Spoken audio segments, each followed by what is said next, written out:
Level 1. The Referral. You're 34 years old. You work in medical billing for a large metropolitan hospital. You spend 8 hours a day staring at spreadsheets, watching the cost of a human life be reduced to a series of codes. You see what a kidney costs when it's legal, the surgery, the anti-rejection meds, the hospital stay. It's a number most people can't pay. You have your own numbers to worry about.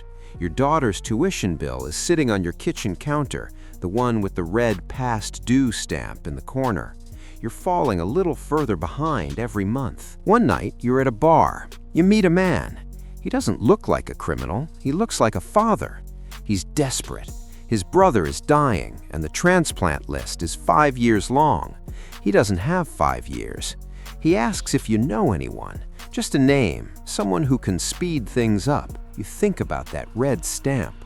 You give him a phone number for a private consultant you heard about in the break room. A week later, a man you've never seen approaches you at your car. He hands you an envelope. You don't count it until you're inside. $2,000. You tell yourself it's a one-time thing. You're just helping a family. But in this world, there is no such thing as a one-time thing. You've just sent a signal that you're open for business. Level 2. The Scout. You're no longer just giving out names. You're looking for them. You're a scout now. Your territory isn't the hospital. It's the places where people are broken. You're like the cartel lookout sitting outside the convenience store, but instead of watching for military trucks, you're watching for debt. You look for the 4 motivations: money, ideology, coercion, and ego. Mostly, it's money. You visit the slums, the payday loan centers, the places where $1,000 feels like $1 million. You find a construction worker who fell off a ladder and has no insurance. He has 2 kidneys and 3 kids he can't feed. You don't ask him to sell an organ. You talk about donating to someone in need. You talk about a compensation package. You use tradecraft, the CIA's word for the skills of the shadow world. You learn to spot the surveillance, the man in the park who looks at you twice. You learn to compartmentalize, to do this terrible thing, and then go home and eat dinner with your family like nothing happened. Level 3. The Logistics Coordinator. You've proven you're reliable. You're promoted. Now you're managing the movement. An organ is the most perishable product on Earth. It's not like moving meth in a truck full of watermelons. You have a window of hours, not days. You coordinate the transporters. You hire people who won't ask questions, maybe a disgraced paramedic or a courier with a fast bike. You give them a medical cooler and a route that avoids the main checkpoints. Every time they see headlights in the mirror, their heart hammers against their ribs. You're making $5,000 a week now. You buy your mom a new house. She doesn't ask where the money comes from. She just cries and hugs you. But you're also a target now. If a shipment is lost, if the cold chain breaks and a $50,000 kidney turns into a piece of useless meat, the regional boss doesn't send a lawyer. Level 4. The Clinic Manager. You need a place for the procedures. You can't go to a real hospital. They ask questions and file reports. You find a vet who works late. You show up at his clinic at 2 a.m. with a man who is shivering and wild-eyed.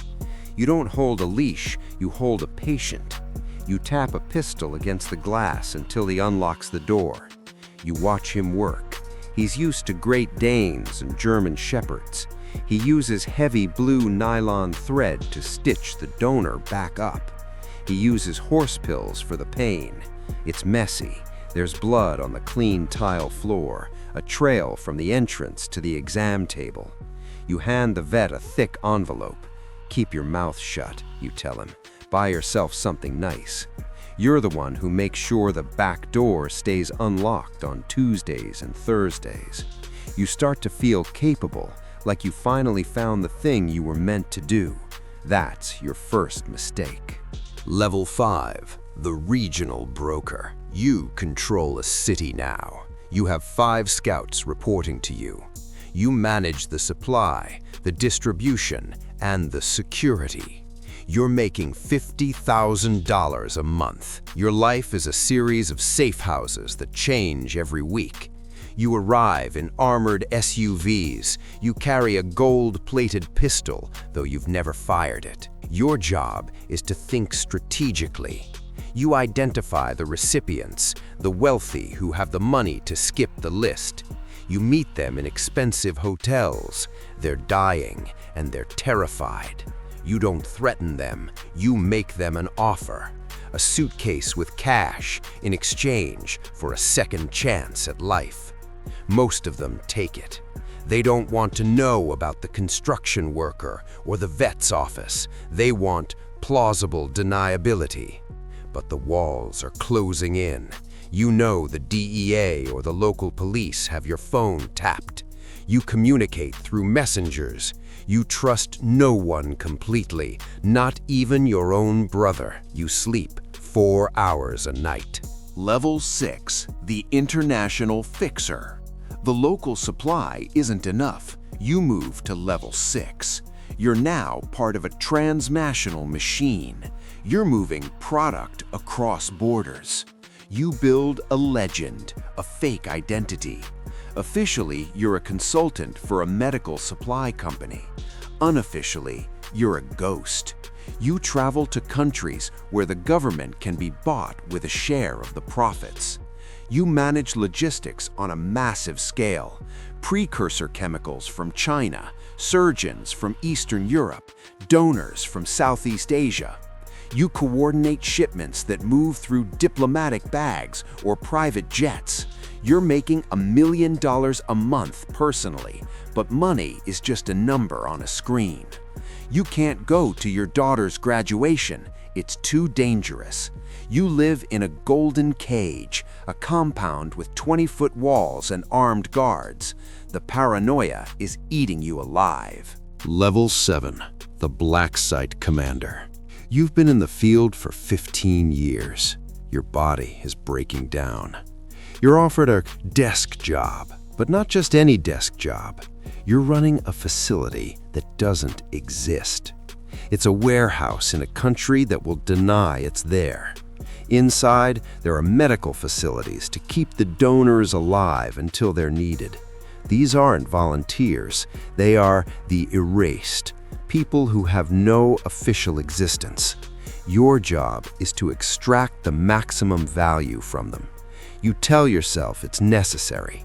You tell yourself the recipients are important people, leaders, businessmen, people the world needs.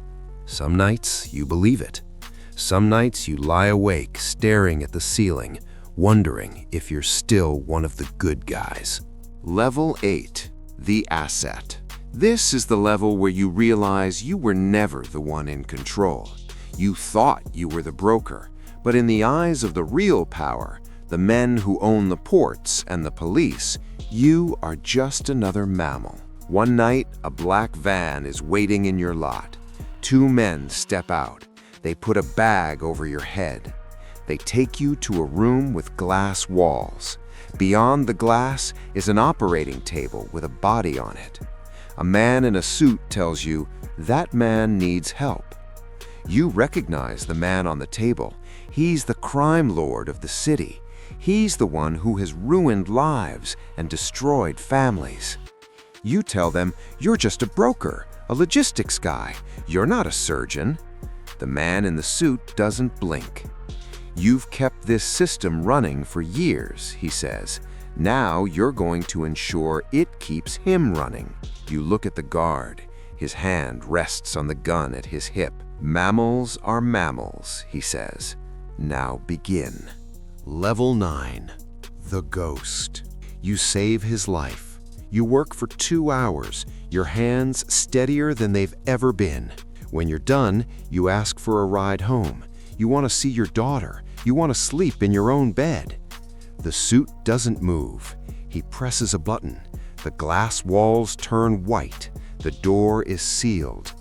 The crime lord's eyes open. He smiles at you the way a cat looks at a mouse. "You saved my life," he whispers. "A gift like yours wasted on the outside. He points to a corner of the room. There's a bed, a desk, a stack of medical textbooks. "I've been looking for someone like you," he says, calm under pressure, asks no questions. You tell him you have a life, you have a daughter. "She'll be taken care of," he says. "Best schools, nice home. She won't even notice you're gone." You press your hands against the cold glass. Nobody comes. You look at the bed in the corner. You look at the locked door. You think about that first night, the bill on the counter, the one-time thing. You thought you were making a choice. You thought you were in control. You were wrong. You spent your life brokering the parts of others. Now the system has finally come for you. You're 55 years old. You live in a facility now, with no press, no visitors, no access to the world. Your name has disappeared from official documents. You're not executed. You're just repositioned. You are a ghost. You carry the weight of everything you did alone. And somewhere, a young person in a hospital billing office is looking at a past due stamp and wondering if there's a faster way to make a buck. The cycle begins again.